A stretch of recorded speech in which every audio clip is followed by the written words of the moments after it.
How's it going, guys? Jamarcus Payton coming at you again. Today was homecoming. Didn't go. Stayed in my room and grind all day and did business work. And now I'm about to get in my school work. Yeah, but but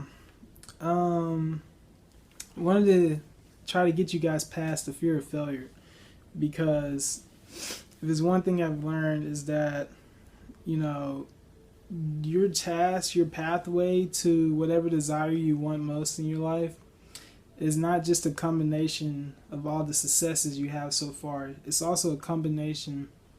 It also includes all the failures you had too. You know, all the struggles you went through to get there. A lot of people look at their struggles and their failures as something negative, but it's really those that make you the most strongest when you're pursuing something. I guess you will see the most of somebody in their times of struggle than their times of success, because when you're successful and you're doing it big and you finally got where you want, you're back in your comfort zone.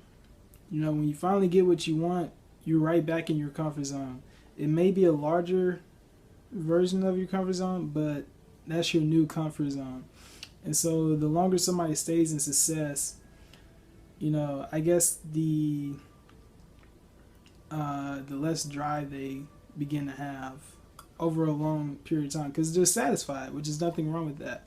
But you gotta realize, your failures can also move you forward as well. And not only that, when you fail at something and you realize that you don't like whatever it is that you're doing, not necessarily failures, but just, the negative things that you're starting to notice and be aware of that you don't like, even if you don't really know what you want per se, if you don't have like a true desire, a true dream that you truly want, you're still searching for that.